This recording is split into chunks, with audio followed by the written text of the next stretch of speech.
আসসালামু আলাইকুম। আজকের ভিডিওতে আমি দেখাবো কিভাবে ইলাস্ট্রেটর ব্যবহার করে এই টাইপের লোগো ডিজাইন করবে। এটার জন্য আমরা প্রথমে এটা সিলেক্ট করে নিব, এটাকে এক পাশে নিয়ে যাবো গা। এটার জন্য আমরা প্রথমে একটা শেপ নিয়ে নিব, এটাকে 170 ডিগ্রিতে রাখবো। এটার কালার করে দিব ব্ল্যাক, এটাকে করে দিব Ctrl+C Ctrl+F দিয়ে কপি অ্যান্ড চলে যাব সিলেকশন টুলে, Shift+Alt চাপ দিয়ে এর কপিটাকে এই পাশে নিয়ে নিব। এটাকে সিলেক্ট করে Shift+Alt চাপ দিয়ে এটাকে কপি এখানে নিয়ে নিব। Ctrl+D চাপ দিয়ে এটাকে 13টা কপি করে নিব আমরা। এখানে আমাদের হচ্ছে 2 4 5টা হয়েছে, 6 7 8 9 10 11 12 13 14টা কপি করে নিব। পুরোটাকে কপি করে এটাকে আরো একটা কপি করে নিব। ওকে, পুরোটাকে সিলেক্ট করে আবার একটা কপি করে নিব, Ctrl+C Ctrl+F এন্ড রোটেট করে নিব এটাকে 180 ডিগ্রিতে। ওকে, এখানে আমরা একটা শেপ নিয়ে নিব, এইটার উপর পারফেক্টলি বসে দিব।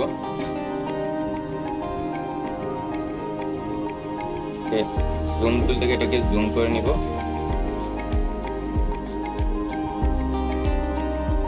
এটার সিলেকশন টুলে চলে যাব, এটাকে একটা কালার করে দিব, এটা কালার করে দিব ট্রান্সপারেন্ট। এটা স্টক করে দিব ব্ল্যাক, স্টকের পরিমাণ করে দিব 0.5 এন্ড Ctrl+C Ctrl+F দিয়ে আর একটা কপি করে নিব, এটার সাইজ করে দিব ছোট। এটাকে ছোট করে দিয়ে এটাকে এখানে মিলাই দিব এন্ড পুরোটাকে একসাথে সিলেক্ট করে নিব। সিলেক্ট করে চলে যাব শেপ বিল্ডার টুলে, শেপ বিল্ডার টুল থেকে মাঝখানে পুরোটাকে সিলেক্ট করে নিব। ওকে, এখানে একটা ভুল হয়ে গেছে আমার, Ctrl+G দিয়ে আমরা ব্যাকে চলে যাব। এটার কালার করে দিব ব্ল্যাক এন্ড স্টক করে দিব ট্রান্সপারেন্ট এন্ড এবার করে দিব সিলেক্ট এন্ড এই পাশ থেকে এই পুরোটাকে আবার সিলেক্ট করে নিব।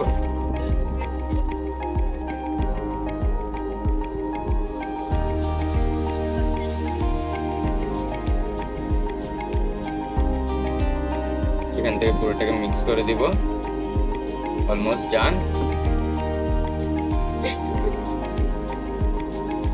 পুরোটাকে সিলেক্ট করে নিব,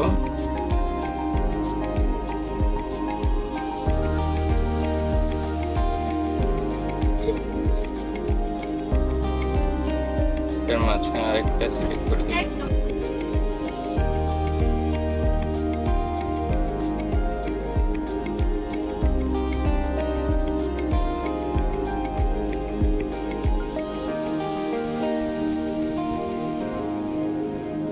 এখান থেকে আবার কানেক্ট করে দিব এন্ড এই পাশ থেকে এটাকে পুরোটাকে আবার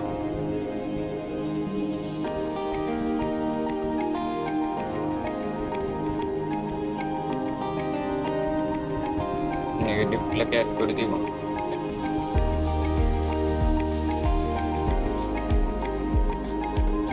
and we almost done. Selection টুলে চলে যাব, পুরোটাকে সিলেক্ট করে জুম তেল থেকে জুম আউট করে নেব এন্ড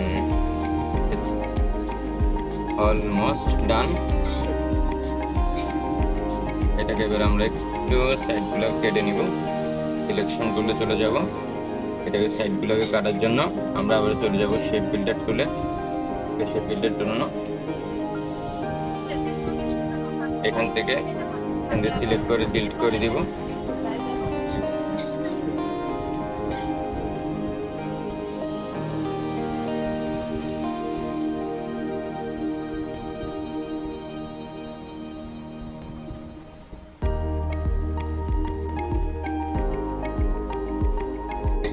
ওকে, এবার এই লাইনগুলোকে আমরা সিলেক্ট করে আবারও ডিলিট করে দিব।